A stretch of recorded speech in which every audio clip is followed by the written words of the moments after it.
다소 복잡하고 처리 시간도 촉박한 상황이지만 오늘은 언론인 여러분과 격이 없는 대화를 나누면서 향후 수집 방안을 가다듬는 기회가 되기를 바라겠습니다. 그럼 먼저 최민호 세종시장의 세종평생교육정책연구원 조례안에 관한 설명이 있겠습니다. 아니요, 그래서 포멀하게 할 일이 아니고 간담회라는 형식으로요. 편안하고 이렇게 여러분하고 말씀 나누는 거지. 왜냐하면 요즘에 여러 가지 훅훅 언론에 많이 나오는 이슈들이 있어서 궁금해하실 것도 많고 입장도 좀 얘기 좀 해야 되겠다 생각이 있어서 간담회 자세를 부탁드립니다.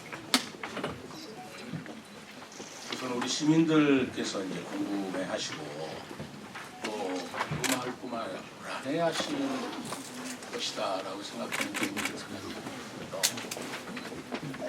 우리 정책연구원 문제,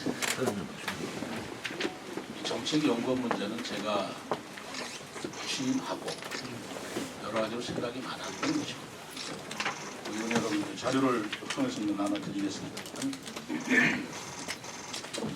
우리 시가 역사가 짧은 건 그렇지만 이제까지 우리 연구원이 없었습니다. 대전 세종연구원 그러는데 정확하게는 대전연구원이에요. 행안부에 보면 각 시도에 17개 연구원의 실타라고 그럴까 거기에는 세종에는 연구원이 없는 걸로 되어 있습니다. 그런데 우리 세종시가 할 일이 굉장히 많고 또 2012년도에 이 탄생한 도시인 만큼 우리가 가야 할 여러 가지 연구 과제가 많은데 그걸 안 할 수는 없죠.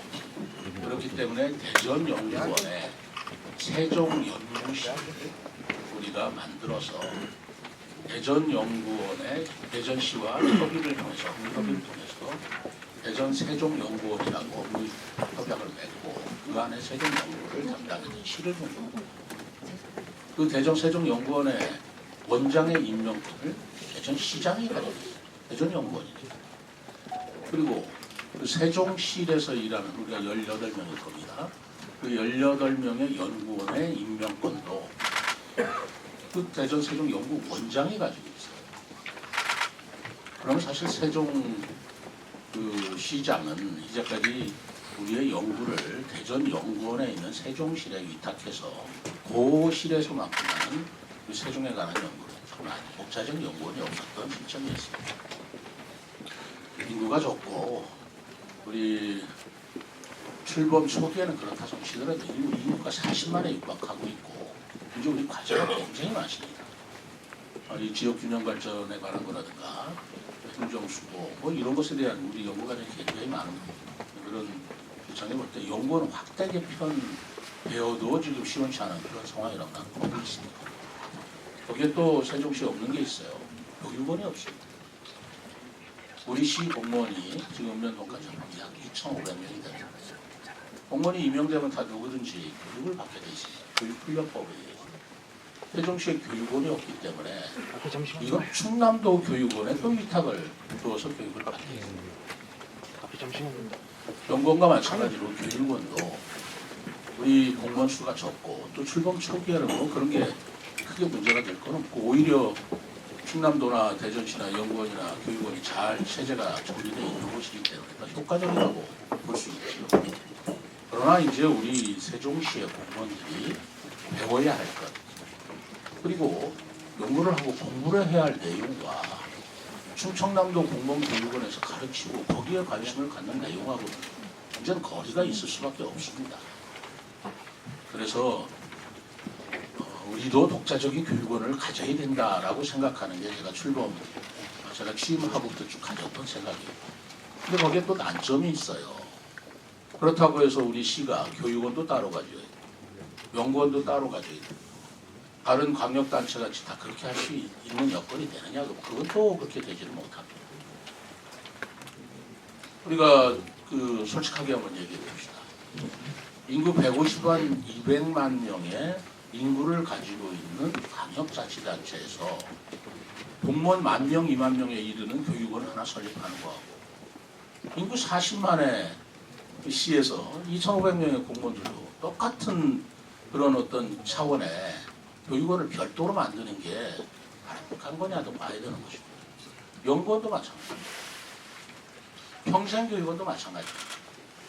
인구 150만, 200만 명의 그런 주민을 있는 광역자치단체에서의 평생교육원과 우리 인구 40만의 어떻게 보면 아담은 천안보다도 작은 도시 아니겠어요? 거기에 평생교육원을 운영하는 때는 어떤 게 효율적인 것이냐를 생각할 때 저는 어떻게 생각했냐면 교육과 연구와 정책을 같이 통과하는 제가 욕심껏 명칭을 붙인다면 저는 세종 아카데미예요. 세종형 연구와 교육과 정책이 통합돼서 대학과 같이 연구도 하는 교수가 교육도 하고 또 정책도 발굴하고 그리고 그 연구와 그 교육의 내용을 꼭 공무원한테만 국한할 필요가 뭐가 있어요. 우리 2,500명 그 공무원이야 뭐 숫자가 얼마나 크다고 시민과 같이 공부하고 시민과 같이 강의하는 프로그램이 있을 수 있다. 또 그런 게 더 바람직하다. 연구도 심도 함께 참여해서 뭐가 나쁘겠나. 그래서 평생교육진흥원 그리고 우리 이제까지 갖지 못한 교육기능 그리고 그 대전연구원의 세종실로 있는 그 연구원을 분리해서 하나의 세종형 교육정책 연구기능을 통합하는 기구를 만들자. 그러나 우리도 40만이 아니라 점점 더 커진다면 그때는 또 그때 가서 별도의 연구원이라든가 또 별도의 교육원을 만드는 것도 별다른 시각으로 별도의 시각으로 좀 봐야 되겠죠. 그렇게 추진해 왔던 것인데 이것이 작년 8월에도 의회의 조례를 통해서 상정을 시켰습니다. 이 개념이 좀 생소해서 그런지 의회에서는 뭐 주민 의견 수렴이 제대로 됐느냐 또는 통합에 따른 시너지가 있느냐 뭐 이런 의견을 작년에 부결이 됐어요. 또 올해는 이제 그 부분에 대한 보완을 많이 시켜서 또 조례안을 만들어서 제출했습니다. 뭐 의회 나름대로도 여러 가지 검토도 했겠고 또 뭐 5차례에 걸쳐 정회를 했다고 어떤 보고를 받았습니다만 뭐 그런 과정을 통해서 결국은 또 부결이 됐어요. 저는 이건 통과될 줄 알았습니다. 이건 또 부결이 됐어요. 그러다 보니까 대전에서도 기다리고 참아주다가 작년에도 저희들이 조례 제출했을 때 대전에서 다 알고 있는 거예요. 대전하고 협의하고 하니까. 근데 세종시 의회에서 부결했다고 그러니까 또 기다려주는 거예요. 그럼 대전 세종시 의회에서 뭐 통과될 때까지는 계속 유지하자. 올해 또 부결됐다고 그러는데 대전시는 아시지 않습니까? 내년도를 목표로 충남하고 통합하겠다고 추진하고 있는데 그 연구실 계속 달고 가는 일은 없지 않아요. 그러니까 그제 언론 보도를 통해서 대전에서는 조례안을 바꿔서 대전 세종연구원을 세종자 빼고 세종연구원을 하겠다. 그리고 독자적으로 운영하겠다라는 내용의 보도가 나왔습니다. 그러면 어떤 문제가 생기느냐. 우리 세종연구원에 있는 연구원조차 신분이 문제가 돼요. 벌써 당장. 그렇게 아니겠습니까? 이제까지 임명권자기 나 임명권자지만 당신들이 이제 앞으로는 지도감독하지 않겠어라고 한다면 그분들은 누구의 지도감독을 가지고 연구를 하죠? 임명권자가 누굽니까? 시장 임명할 수가 아직 없어요. 그래서 통합연구원을 통과시켜줘야 제가 임명을 할 수 있고 독자적 연구를 할 수 있고 그 연구원들의 신분도 유지가 되고 또 세종에 국한된 전문화된 연구를 할 수 있는 거 아니겠습니까? 그래서 제가 부결이 됐기 때문에 의장한테 이 부분이 이렇다 해가지고 다시 한번 직권상정으로 해서라도 통과시켜달라라고 해서 서한을 보낸 적이 있습니다. 의회에서는 다시 이제 이 부분을 뭐 논의할 거라고 생각합니다만 어제 또 대전에서 그런 것이 나왔기 때문에 이건 이룰 수 있는 일이 아니다. 그리고 가야 될 일이다 생각을 하고요. 교육원도 그렇습니다. 그 교육원도 작년에 그 조례안이 부결됐기 때문에 전체를 다 충남도 공무원 교육원에 위탁하기는 체제가 아직 덜 정비가 돼서 신규 공무원, 세종시 신규 공무원이 한 1, 20명 돼요. 해마다. 그 1, 20명 된 신규 공무원은 세종시만에 특화된 신규 교육을 시켜라 라고 제시를 해서 내가 지시를 해서 우리 평생진흥교육원에서 이미 시키고 있습니다. 굉장히 효과적으로 알고 있어요.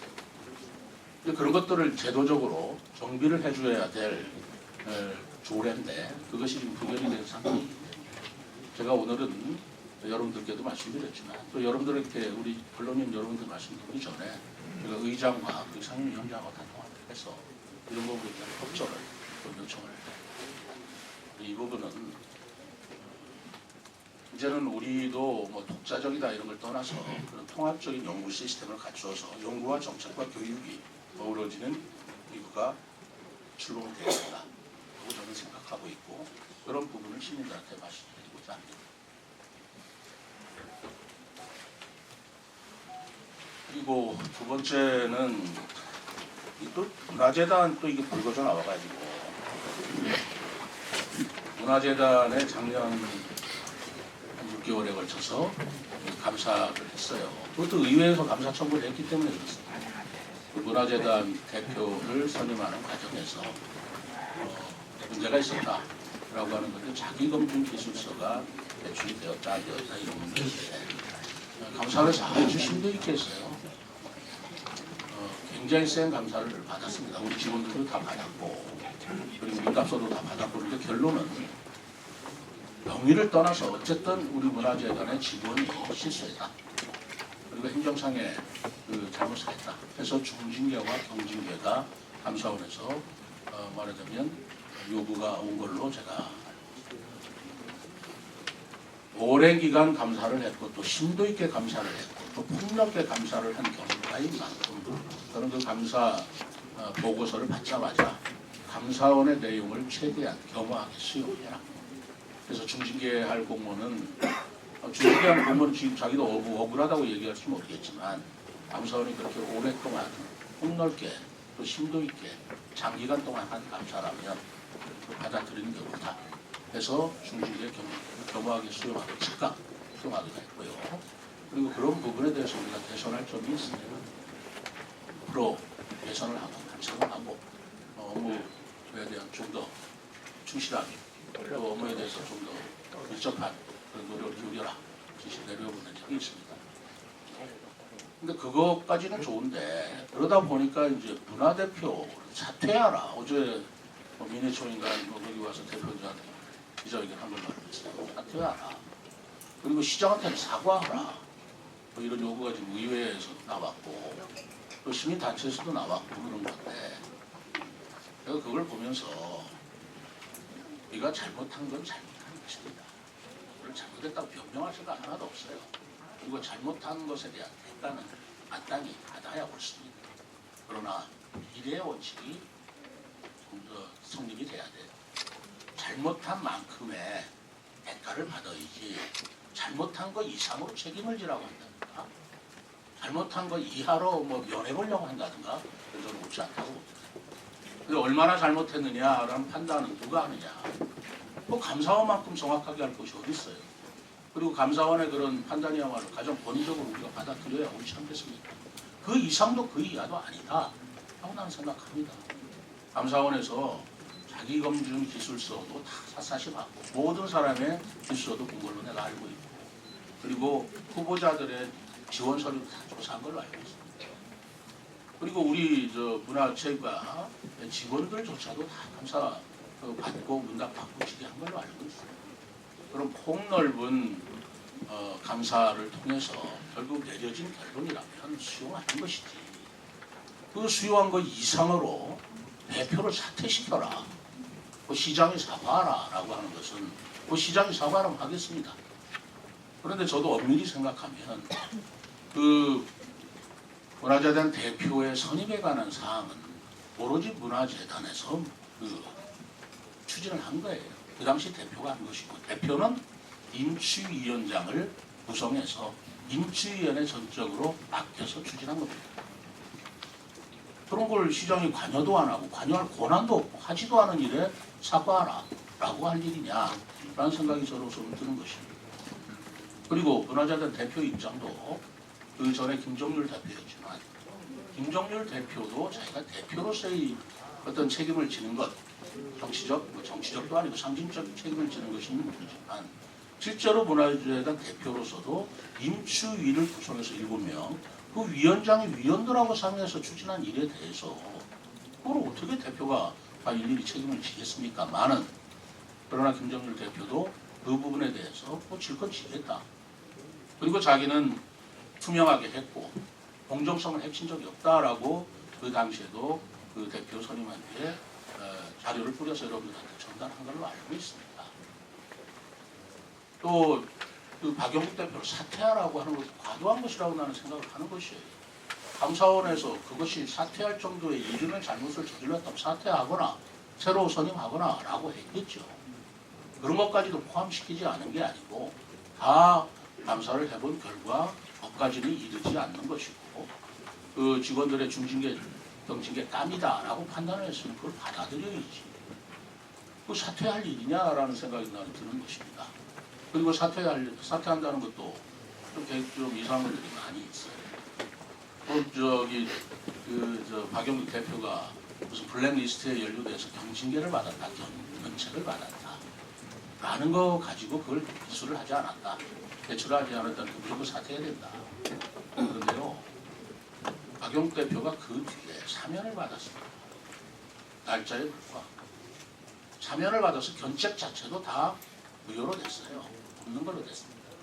사면을 받은 사면의 효과는 그 이후에는 어떤 인사상의 불이익이나 또는 행사상의 처벌이라는 것을 받지 않도록 되어 있습니다. 다 없어지는 거예요. 그렇기 때문에 그 박영국 대표가 작년 연말에 홍조, 군조, 훈장을 받았습니다. 사면이 됐고 훈장을 받고 그 전에 견책이 이르는 것도 다 없던 걸로 이렇게 사면을 받은 사람한테 사퇴하라. 그건 좀 과한 거 아니겠습니까? 입장을 바꿔 생각할 때 그러면 사면의 효과는 뭐고 훈장의 효과는 뭐겠어요? 그리고 박영국 대표의 잘못이 무엇인가도 저도 감사원과 별거 한번 따져봤어요. 그럼 자기가 자기검증 기술서를 허위로 제출하지 않았나, 또는 기재하는 데도 허위가 있었나? 아닙니다. 박영국 대표는 자기에 대한 모든 것을 다 밝혔고 견책도 받았고 하는 거 자기검증 기술서에 썼는데, 그리고 제출하지 말라고 한 것도 아니에요. 제출됐는지 안 됐는지도 모르고 제출될 것이니 제출하라고 해서 써 놓은 겁니다. 그거를 직원이 실수해서 제출하지 않은 거예요. 그걸 박영국 대표가 어떻게 하라는 거죠? 이게 사태 그 사안이 되겠습니까? 제가 좀 더 알아봤어요. 그런 임치위의 위원들은 그 임치위원장이 그 당시에 공고문이나 이런 것들을 다 책임을 지고 하는 것이에요. 물론 그 임시로 선임된 임치위원들이나 위원장이 모든 걸 다 알고 어떻게 하겠습니까? 그러니까 문화재단의 직원들의 고조화를 받아서 했겠죠. 그게 간사가 있고. 그러니까 모든 일일이 다 챙기라고 할 수는 없겠고, 못 챙긴다 했다 한들 결정적인 문제라고 볼 수는 없겠죠. 그런데 어쨌든 임치위원장 명의로 자기 검증 기술서를 제출해라 라고 공고를 내고 사인을 했고, 그런데 그게 임치위원들 심사할 때는 제출되지 않았다 그럼 지적을 해야 되는 거 아니겠어요?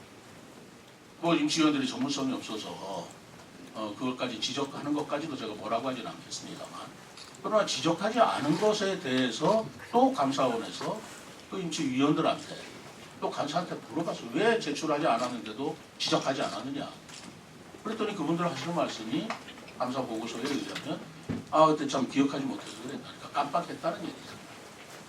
그 어떤 고의성이 없다는 얘기예요. 누구도. 간사도 자기도 거기까지 그렇게 했는지는 몰랐다. 자기가 판단을 잘못했거나 착오를 했다.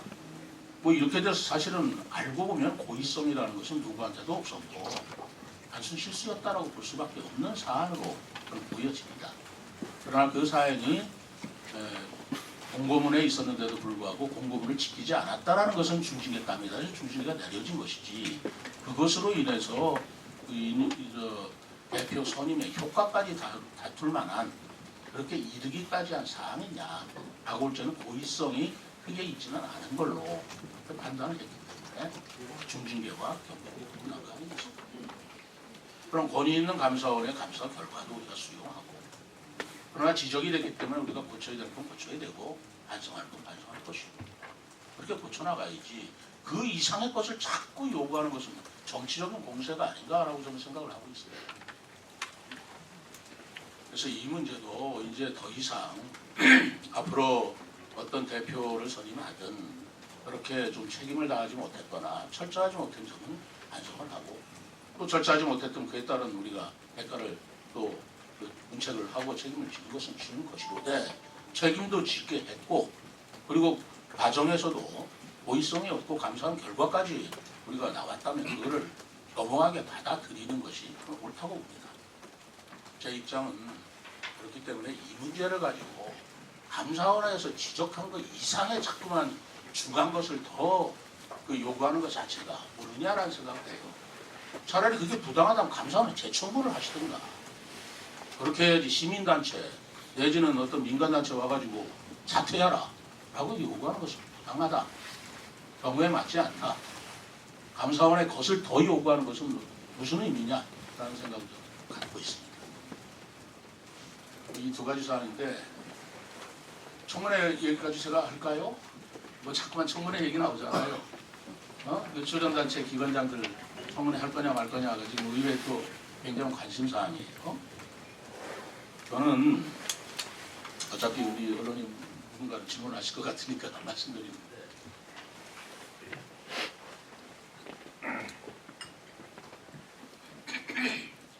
우리 조례에 보면 출자출연 조례에 보면 임추위를 구성하도록 강행 규정으로 되어 있습니다. 그러니까 출자 출연 기관에 장을 선임할 적은 임추위를 구성해야 한다라고 되어 있습니다. 그러니까 임추위를 반드시 거쳐야 하는 겁니다. 임의 규정이 아닙니다. 강행 규정. 근데 임추위를 어떻게 구성하느냐 하면 뭐 여러분들도 아시겠지만 제가 취임하기 전에는 시장이 3명, 의회가 2명, 자체기관 2명에서 7명으로 그 임원추천위원회가 구성이 되도록 조례되어 있습니다. 그런데 문화재단 그때 대표를 선임하기를 때만은 유독 갑자기 조례를 바꿔서 의회에서 3명, 시장이 2명, 기관에서 2명 이렇게 조례를 바꿨어요. 제가 거부권을 행사했습니다. 부당하다. 이제까지 모든 출자 출연 기관의 기관장을 할 적은 임추위가 시장 3명, 의회 2명 기관으로 했는데 왜 문화재단 대표를 앞두고는 왜 의회가 3명을 해야 되느냐. 그리고 왜 시장의 권한을 그렇게 일방적으로 축소하느냐. 그런데 아시다시피 여소야대 전국에서 일방적으로 부결시키고 하는데 제가 어떻게 하겠습니까? 그건 어떻게 할 수가 없어요. 어느 신부에서 리더십 얘기하는데 리더십 갖고 될 문제가 아니잖아요. 그래서 거부권을 행사했습니다. 그래서 지금 대법원의 계류 중이에요. 그렇게 만들어지는 게 임원추천위원회라서 앞으로도 임원추천회가 대법원에 저희들이 재선게 나오기 이전에는 어쨌든 의회가 3명, 의회가 시장이 2명, 각 기관에서 그 추천하는 7명의 임원추천위원회가 강행 규정으로 심사를 해줍니다. 만약에 그 연구원이 통합돼서 통합된 원장을 뽑는다면 그 원장이 됐든 누가 됐든 그럼 그렇게 할 수밖에 없어요. 임원추천회의를 강행 규정을 해야 됩니다. 그런데 지금 그 의회에서 얘기하는 것은 임인추천위의 강행 규정으로 의회가 3명을 아까 그 얘기대로 한 임원추천위에서 심사를 거치고 그리고 또 의회에서 청문회를 하도록 하라 이 얘기입니다. 두 개를 반드시 해야 된다고 하는 것을 그럼 청문회는 어떻게 돼야 되느냐. 조례에 의하면 시장이 할 수도 있고 안 할 수도 있습니다. 하고 안 하고는 시장이 제기합니다. 저는 안 했습니다. 왜 안 했냐면 몇 가지 이유를 들었지만 첫째로 내가 청문회를 못 받겠다라는 게 아니다. 근데 청문회라는 것이 무엇이냐라는 본질을 생각해보자. 국회에서 대통령이 장관 임명할 때 또는 헌법기관의 장을 청문회를 요구할 때는 대통령이 지명을 합니다. 대통령이 지명했기 때문에 국회에서 청문회를 하는 것이에요.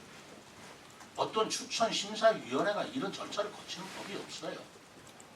그것은 민주주의 원리에 의해서 시장이 지명하는 원장이라든가 출연기관의 장이라면 의회 청문회를 받겠다. 그리고 임명하겠다라는 게 제 입장이에요. 그러나 임원추천위원회에서 아까 얘기한 대로 그러한 구성원으로서 심사를 했고 추천이 됐으면 그럼 그 의사를 존중해줘야지. 그거를 또 의회에서 또 청문회하는 이중의 검증을 거치는 게 합리적인 것인가? 나는 거기에는 동의할 수 없다. 그래서 둘 중에 하나를 하자라고 저는 얘기하는 거예요. 내가 지명할 수 있으면 시장이 지명할 수 있으면 청문회를 반드시 받겠다. 그런데 임원 추천위에서 강연 규정을 하게 돼 있으면 그걸 고치면 그걸로 선임을 하는 게 합리적 아니겠는가라는 생각을 가지고 있습니다. 일부 일각에서는 아니 그럼 다른 자치단체가 뭐 3개인가 4개가 17개 중에서 3개 4개인가는 그게 2개를 다 하고 있다. 왜 세종시만은 안 하느냐라고 요구를 합니다. 다른 서너 개가 했다고 해서 세종시가 따라할 이유도 없다고 나는 생각을 하지만 다른데 그럼 10몇 개는 안 하는 거에 대해서 그건 다 잘못하는 것입니다. 이 문제가 시도지사 17개 시도지사 협의회에서 문제가 됐습니다. 어느 시도에서는 임원 추천에 의해서 출연기관의 장을 뽑는 걸로 끝나는데 어디는 청문회도 하고 있더라.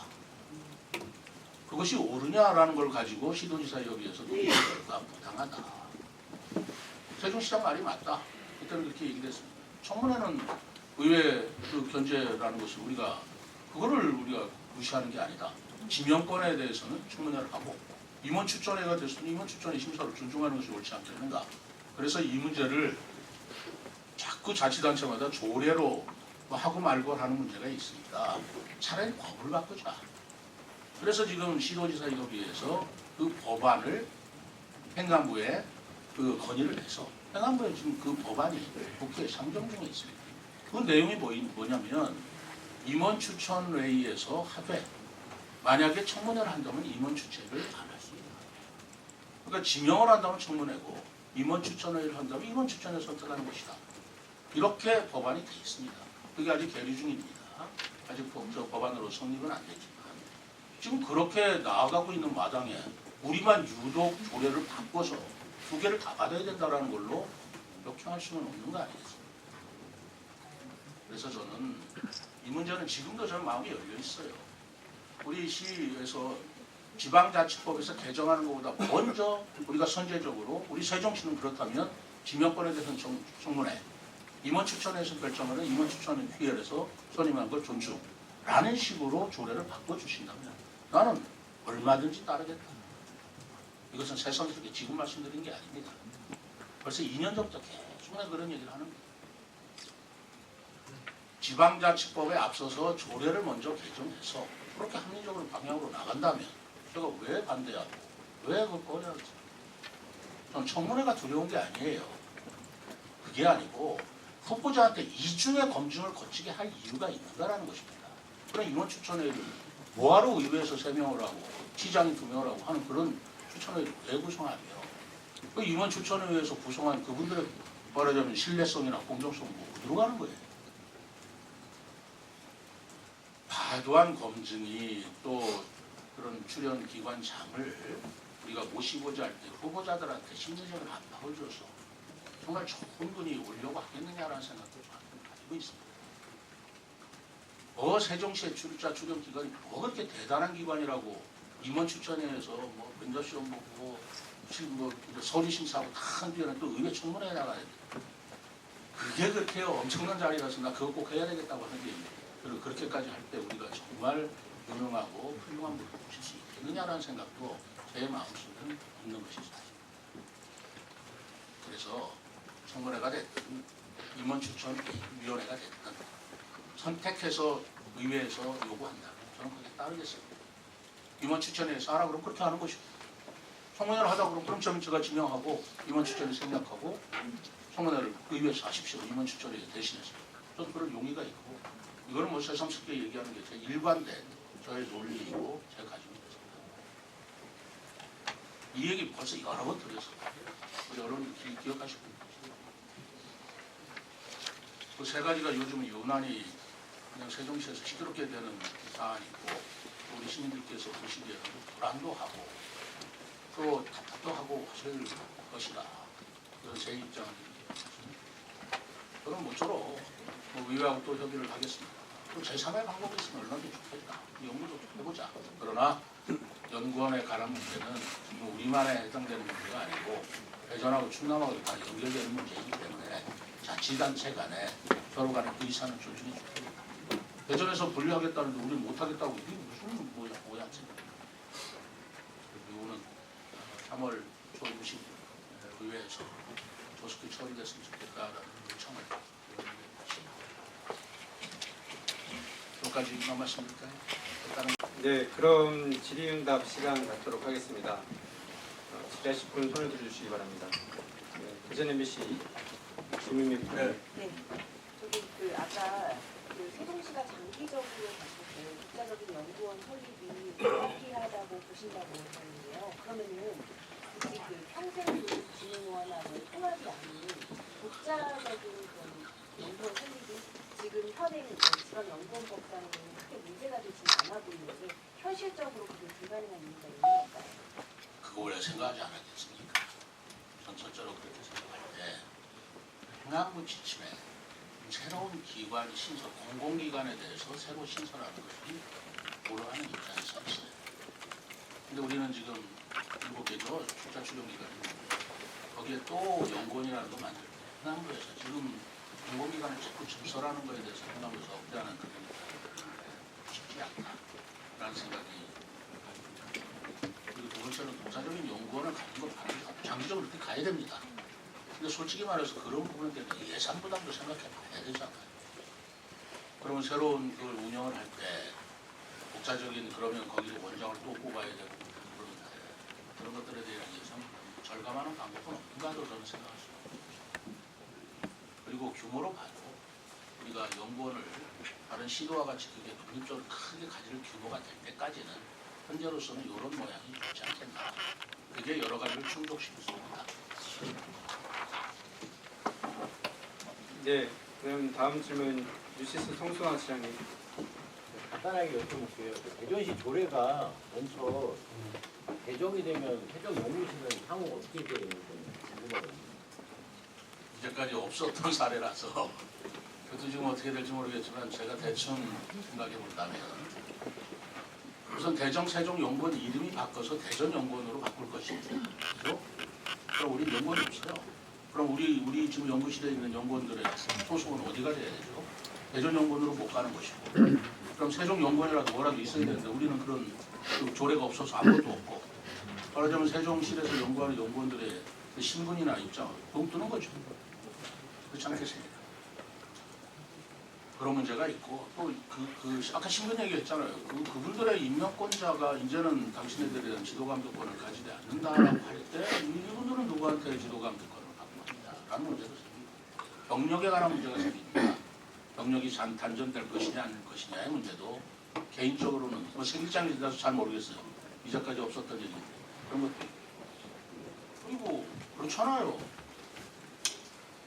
한마디로 창피하지 않습니까? 창피하지 않나요? 좀 창피한 거. 이런 것들은 대전에서 분리하겠다 그러면 오케이. 그럼 우리가 독자적으로 만들겠습니다. 그게 또 합의가 됐어요. 그렇기 때문에 작년부터 추진했는데 우리 의회에서 자꾸만 하니까 대전에서 기다려주는 면도 있어요. 고맙게 생각합니다. 근데 자꾸 부결하면 어떻게 됐어요? 근데 대전 입장에서는 충남하고 통합하겠다는 걸 지금 추진하고 있는데 언제까지 이걸 세종시만 기다리고 있겠습니까? 그래서 이제는 할 때가 됐다라고 판단하고 있습니다. 그걸 위해서 마땅히 존중해 줘야 되고 존중해 주리라고. 네, 또 다음 질문 받겠습니다. 질의하실 분 있으시면 손을 들어주시기 바랍니다. 네, 아까 OTN 임원선 부장님. 예, OTN 임원선 기자입니다. 아까 저쪽에 청문 관련해서 말씀을 하셨는데요. 그 청문회를 시행하는 17개 도시 중에 어느 도시가 청문회 쪽으로 시행을 하는데 그 말씀을 하나 해주시고요. 예, 이번에 오늘에 대해서는 주제는 아니지만은 요 근래 국내 정치 중에 이철호 도지사님이 국내 전체에서 국회에 가서 이런 기자회견도 하시는데 우리 세종 시장님께서 관련돼서 그런 견해는 혹시 없으신지 간단히 좀 부탁드립니다. 국내 정치라는 게 뭐예요? 대통령 탄핵 관련된 얘기입니까? 아니죠. 그 국내 탄핵에 이철호 도지사님은 탄핵에 대해서는 말씀은 안 하시고요. 예, 다른 쪽으로 말씀을 주로 하시더라고요. 그래서 우리 시장님 견해는 혹시 그런 쪽으로 국회나 또 시에서 기자회견이라든가 간단히 어떤 내용에 대해서 국내 정치에 대해서 관련해서 제가 세종시장이 국회 가서 국내 방안에 대한 무슨 얘기를 해야 되는 입장인지 그거를 볼수 있는 잘 모르겠고 다만 우리가 행정 수도로 나아가는 데 있어서 국회 이전에 지금 국회에서 출연하고 있고 그리고 이 대통령 직무실 그리고 행정 수도를 법적 지위 문제 이게 이제 법으로 만든 문제도 있지만 개헌에 관한 문제가 있는가 하는 문제로 발부되어 있는 사항에 대해서 국회의원들한테 어떤 시점에 내가 해야 될 얘기가 있습니다. 그러나 지금 시점에서 제가 어떤 특별한 어떤 필요성을 느끼지 않는데 국회 가서 무슨 얘기를 할 거예요. 그거는 제가 좀 필요성을 느낍니다. 그 청문회 관련 시도는 어디 그 자료를 일단 제출해주세요. 아마 갖고 있는 걸 알고 있어요. 네, 다음 질문 중돌보 이태규 부장. 예, 중돌보 이인택 기자입니다. 두 가지 질문을 드리겠습니다. 일단은 전국적으로 연구원이 없는 곳은 세종시가 유일하다고 들었는데 그게 맞는 맞습니다. 예. 이제 그렇다라고 하면 이제 행정안전부가 어떤 공공기관을 신설 공공기관을 설립하는 데 있어서 부정적이다 하더라도 세종시의 미래 행정수도 위상이라든지 국책사업이라는 성격을 감안할 때 충분히 그거는 설득할 수 있는 여지가 있다고 보는데 저는 오히려 이제 아킬레스건이 이제 재정적인 부분이 아니냐라고 좀 보여지는데 이번에 이제 그 조례안의 내용을 보니까 18명 연구원 기준으로 해서 약 13억 원 운영비를 추산하게 돼 있더라고요. 근데 만약에 그러니까 연구원 독립을 현실화할 경우에 이 13억 원이라는 운영비에서 만약에 올해 뭐 추가적으로 들어야 되는 비용이 어느 정도나 시에 부담을 주는지에 대한 첫 번째 질문 드리고요. 두 번째로는 결국 이제 지금 계속 회자되고 있는 것이 이제 뭐 누구 사퇴 뭐 이런 문제가 아니라 자기검증 기술서라는 항목에 10개 질문 항목에 뭐 경력이라든지 징계 등 이런 부분들이 이제 일반 국민들 시선을 봤을 때는 어떻게 이런 부분들이 누락이 될 수가 있을까? 임원추천위원회 위원 7명이나 되는데 어떻게 이 자료가 들어오지 않았는데 심사를 할 수 있었을까에 대한 되게 의구심이 되게 좀 많은 것 같고 그리고 이 부분을 가지고 이제 좀 시장님은 어떻게 보고 계신지 모르겠지만 누락한 하고 심사를 한 것이 법적으로 타당한가 타당하지 않는가 강제사항인가 아닌가에 대한 좀 명확한 설명이 조금 없었거든요. 이제 그 부분은 좀 어떻게 바라보시는지 두 가지 질문 드리겠습니다. 우선 연구원 설립에 대해서는 독자적인 연구원을 가져야 된다는 생각은 가지고 있어요. 가지고 있습니다. 그런데 급작스럽게 지금 연구원을 별도로 설립하기 위해서 재정적인 문제도 있고 또 행안부 협의하고 또 승인 문제도 있고 한데 장기적으로 우리가 중장기적으로 생각해 봐야 될 일 아니겠습니까? 그리고 저는 이렇게 생각을 합니다. 지금 교육원, 연구원, 평생진흥원 따로따로 가지고 있는 것이 그것이 옳다고 생각하는 게 옳은 거냐? 다른 시도가 그렇다고 해서 우리 세종시도 그래야 되는 일이야. 우리 세종시와 다른 광역자치단체가 다른 점은 많지 않습니까? 우리는 기초와 강력을 우리가 통합하고 있는 단층제 구조를 가지고 있습니다. 그러면 다른 광역시도와 다른 형태, 다른 시도, 세종형 아카데미, 제가 그래서 세종 아카데미라고 그런 걸 시도해보는 것이 뭐가 잘못됐느냐? 독자적인 연구원이 다른 데 있다고 해서 꼭 우리도 있어야 되느냐? 필요합니다. 저도 그렇게 검토해보자 합니다만 일단은 그 연구원과 우리 평생진흥교육원과 같이 통합을 해서 교육과 연구와 정책을 같이 하는 이런 모델을 한번 만들어 보자는 생각도 있습니다. 이것이 예산도 절감이 되고 때에 따라서는 예산이라는 게 설립에 관한 사항도 있지만 그 연구원의 요원들하고 또 평생진흥원의 그 우리 교육원들하고 운영기능은 공유하면 예산이 절감이 될 것이고 거기서 시너지를 얻을 수 있는 것인데 다른 시도에서는 해보지 않은 일입니다. 우리가 해본다고 해서 뭐가 잘못되느냐. 그리고 현실적으로 재정의 여건도 그렇고 그리고 설립 절차상의 협의도 그렇고 그게 난항을 겪는다면 일단 과도기적으로 브릿지 형태로 이런 통합원과 연구원을 해봐서 교육과 정책과 연구를 병행하는 그런 세종형 모델을 한번 만들어보자라고 생각에 이르게 된 것이고요. 그리고 문화재단 그거는 아까 제가 수 없이 말씀드렸지 않습니까? 그거를 제출하지 않은 것을 그냥 넘어갔느냐. 그래서 감사원에서 그걸 묻고 갔어요. 임원들한테 왜 공고에 있는 거를 제출하지 않았는데 왜 따져 묻지 않았느냐. 왜 제출하지 않았느냐. 나중에 사후에 아무도 거기에 참여를 못했고 다 기억을 못했다 뭐 이렇게 얘기가 나와요. 그러다 보니까 그걸 고의성이 있다 없다까지도 감사원에서 뭐 추구한 것 같은데 그런 거는 아닌 것이다 라고 이제 본 걸로 제가 보고 있고요. 그것이 법적 효력을 갖느냐 안 갖느냐는 그것은 그렇게 쉽게 얘기할 일이 아닙니다. 그럼 임원추천위원회에서 결정할 수밖에 없는데 임원추천에서 그게 있었다면 선임이 그 부결이고 지금 예단할 수 없지 않습니까? 그리고 아까 법적으로 아까 어떤 분 말씀이겠지만 거기에 몇 명이 응모했는지 몰라도 그 박영국 대표만이 그런 법적인 그 견책을 받은 게 아니더라고요. 여러 사람도 같이 받았더라고요. 그럼 어떤 분이 형사범까지 받은 분이 있어요. 그러다 보면은 누구를 선택할지를 그때 가서 판단을 못했다고 지금은 누구다 아니다 그러니까 무조건 사퇴해야 된다. 이건 적절치 않다라고 봅니다. 자기검증 제도가 그 인축이 지출되지 않아도 심사 결과에 있어서 법적인 어떤 타자로 비춰지거나 뭐 문제가 될 수 있는 부분은 없는지에 대한 그 부분은 제가 판단을 못하겠어요. 그렇기 때문에 감사원에서 감사한 거 아닙니까? 뭐 답변할 거 있어요?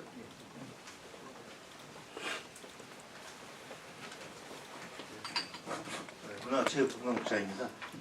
자기검증 기술서는 우리 세종시에서는 제도화되어 있지가 않습니다. 그리고 여타 17개 시도 중에 자기검증 기술서가 제도화되어 있는 곳이 한 3군데 정도 되어 있어요. 근데 저희가 벤치마킹을 한 곳, 그러니까 문화재단이 벤치마킹을 한 곳이 충남문화관광재단 거를 공고문을 벤치마킹해서 그걸 그대로 갖고 했던 것이죠.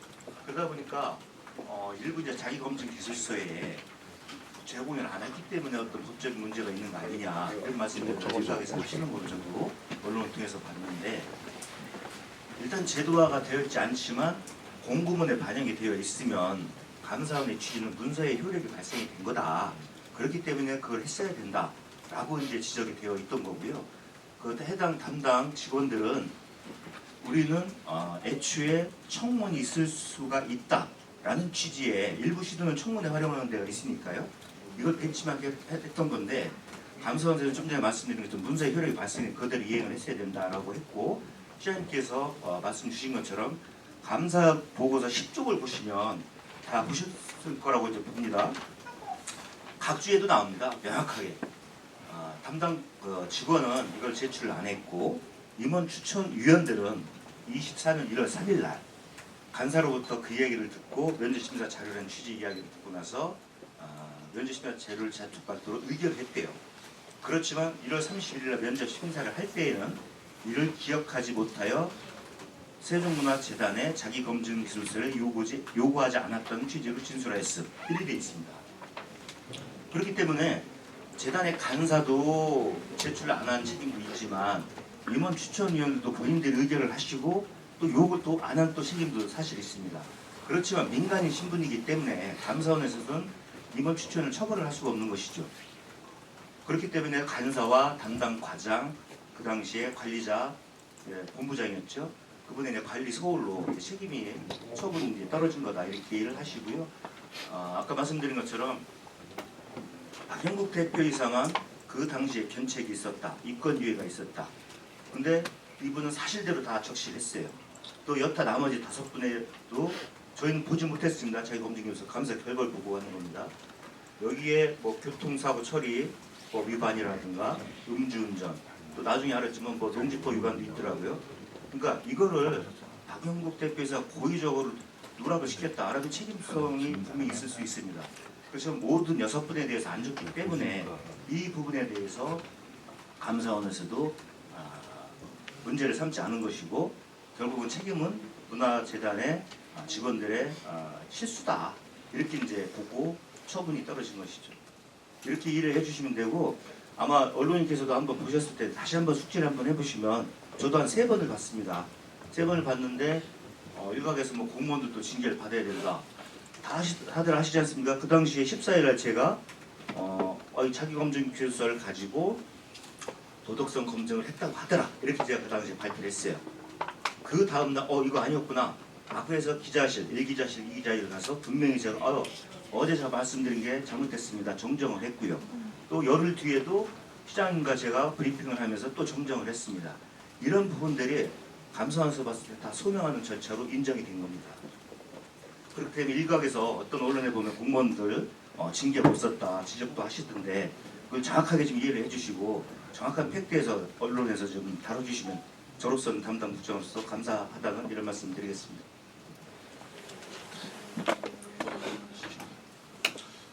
네, 다음 질문 받겠습니다. 네, 중국메일 유영준 국장님. 네, 전국메일의 유양준입니다. 시장님이 취임하시고 나서 매번 이런 식으로 얼마나 답답하시겠습니까? 어떻게 보면 세종시의회 의원들도 우리 세종 시민의 한 사람이고 세종시의 발전을 위해서 소통과 어떤 그 행정의 집중력으로 주민의 삶의 질을 높이고자 하는 이견은 아무도 이견을 달지 못할 거라 봅니다. 근데 매번 우리 시장님이 취임하시고 이후 마치 국회의 여소야대를 보는 것 같은 축소판 같은 마음이 좀 씁쓸합니다.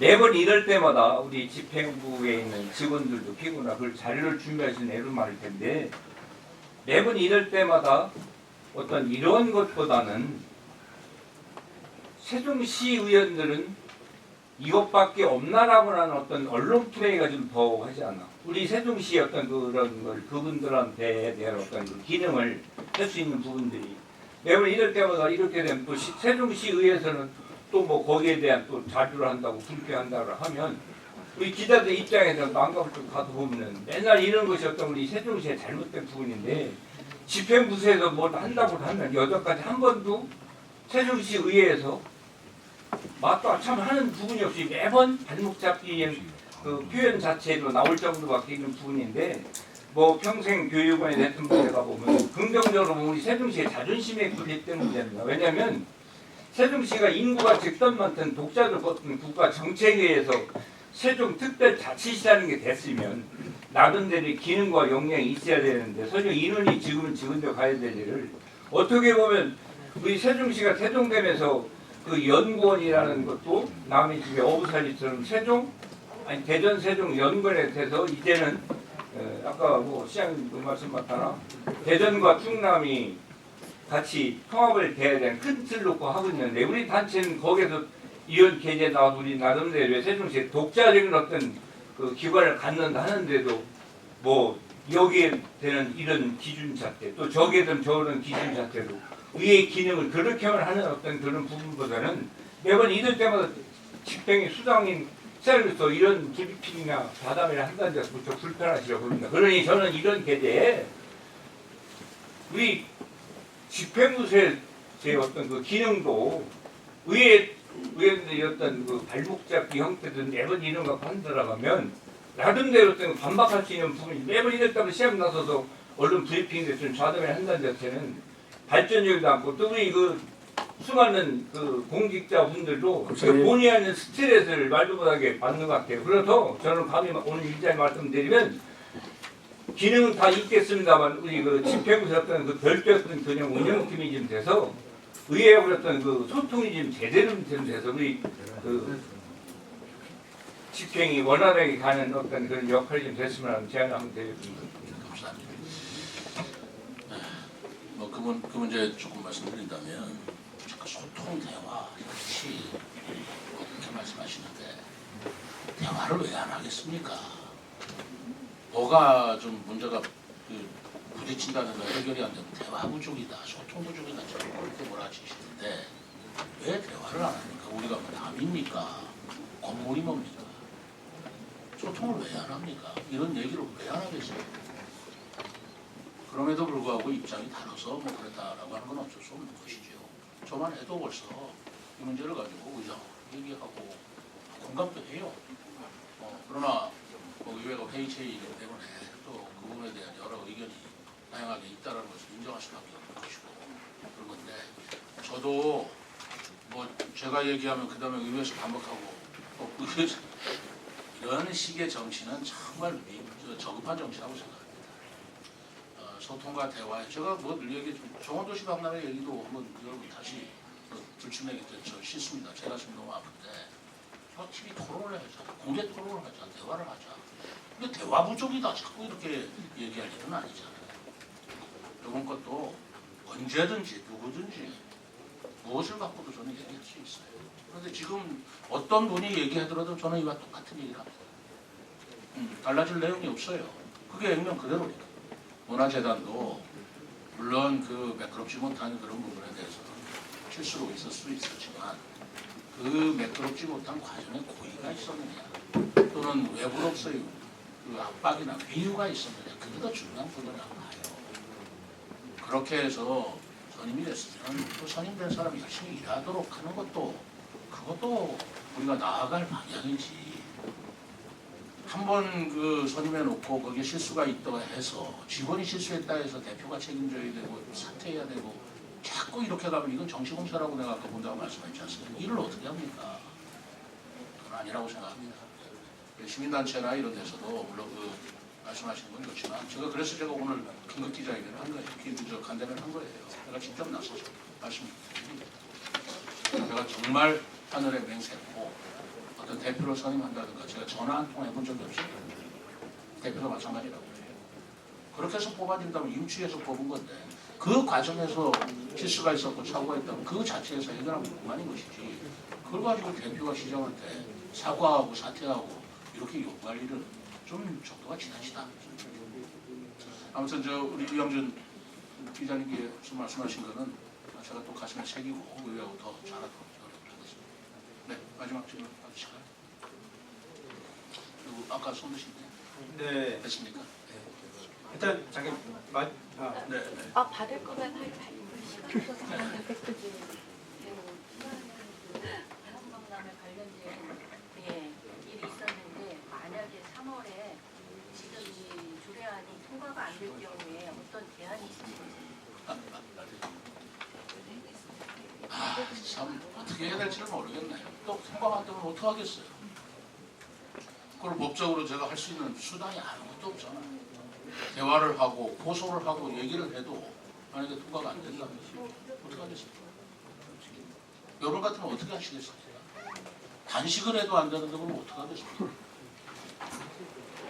우리는 그런 정치를 해서는 안 된다고 나는 겁니다.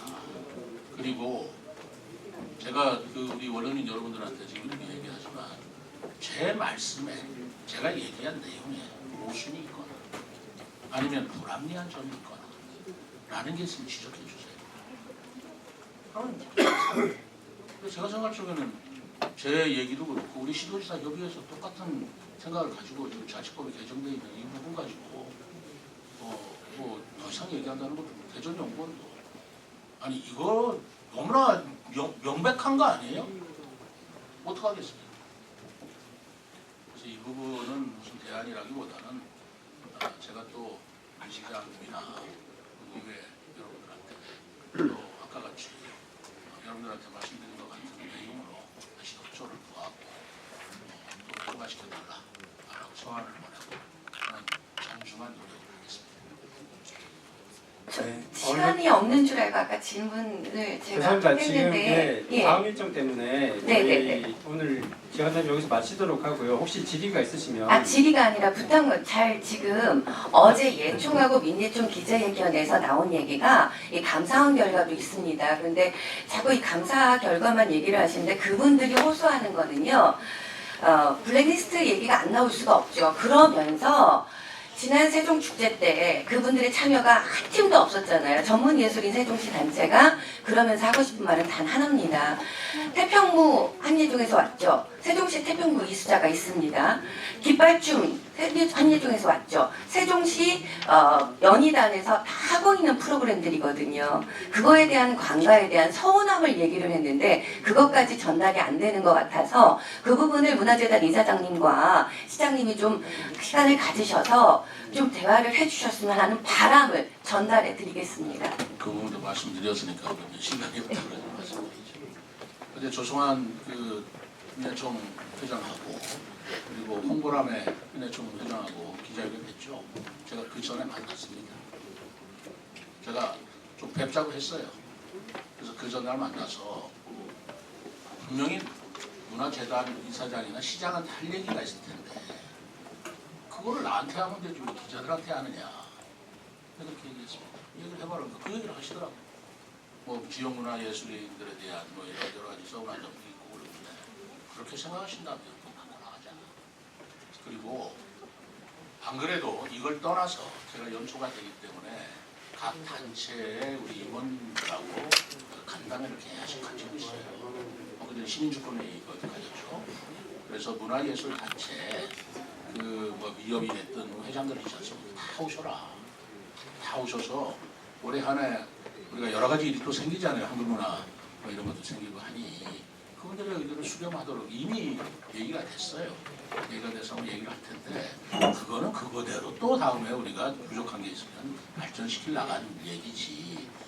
자꾸 본질을 비본질하고 섞어서 얘기하면 문화재단 사퇴하라 이거 얘기하면서 그것이 그것 때문에 사퇴하라는 건지 아니면 지역예술을 뭘 해서 이게 뭐 그 다 통합해서 그렇다 이렇게 하면 얘기가 가슴이 다치지가 않습니다. 그래서 제가 그 별도로 노력을 할 것이고 그 문화재단이든 제가 문화예술인을 보는 시각은 우리 세종시민의 수준이 굉장히 높습니다.